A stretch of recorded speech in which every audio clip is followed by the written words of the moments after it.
On a fine sunny morning, Mullah Nasruddin was standing at the gate of his house when he noticed a Gizauddin, an old man with a marked stoop, waving to him, heading towards his house. His gait was indeed funny. He swung now to the right, then to the left, once again to the right, his feet coming in each other's way at equal angles with every step. Nasruddin felt like laughing when he knew that it was a bad manners to laugh at a man from his handicap.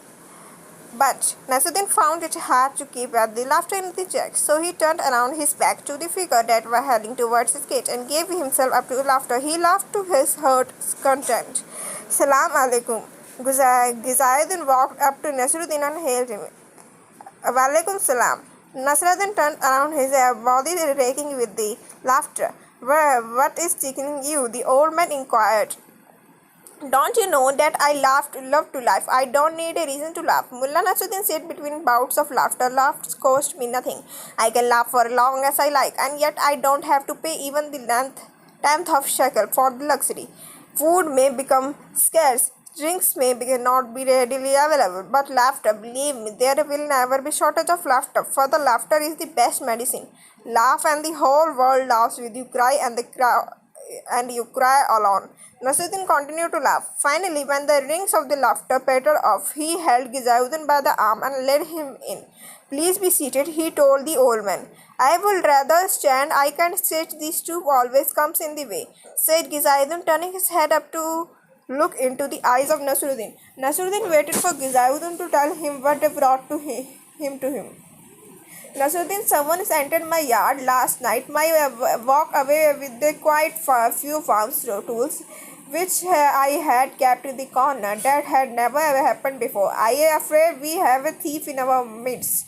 Impossible. Nasruddin expressed shock and surprise. Yes, true, the old man said in the firm tone. Since the time I was just a child, I never heard of the thing in our village. I have never seen anyone locking in the gate of the house. So it is a little hard to believe that we have a thief in our midst. But you sound genuine. Nasruddin prepared intently at the Gizayuddin. Who could be the thief? The Gizayuddin said to himself, only Allah knows. Allah is not going to tell us who is the thief. We will have to track him down. You may know what to do to catch the thief. Red-handed, said Gizayuddin.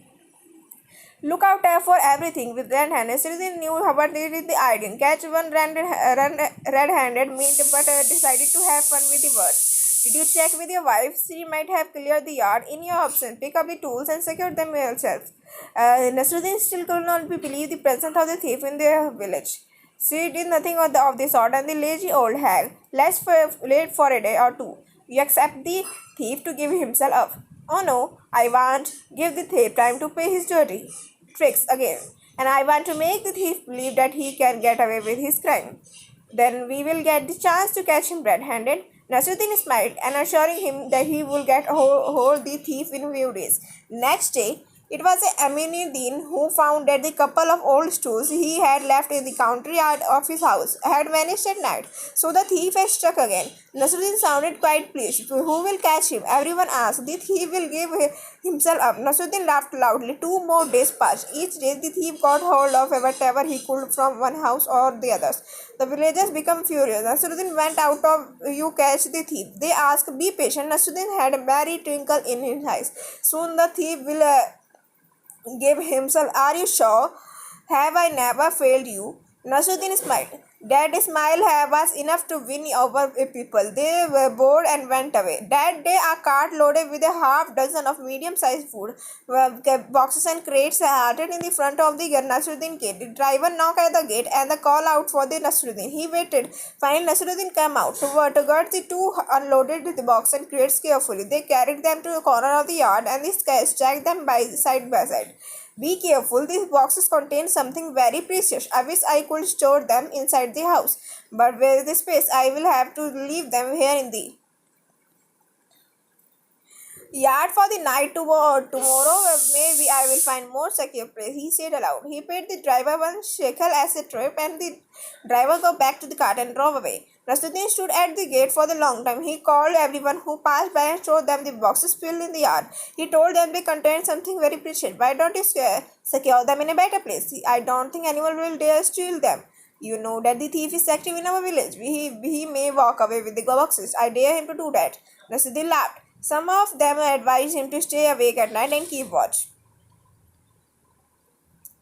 The content of the boxes know how to cure themselves. I know that so tonight as on another night I shall sleep soundly. He is the snoring champion of the village. Gizaudin laughed. His donkey can bray as loud as his snow. Joked, Nasuddin did not mind their poking fun at him. He laughed and laughed and laughed. And that night, a cold wind scoured across. Everyone retired to bed early. They did not want to expose themselves to be cold. And around the midnight, a figure covered in the woolen wrap came out of the house. Only his eyes were visible. He walked briskly, made a bed line to Nasruddin's house. He held a huge sack in one hand. The sack swung with the every step he took.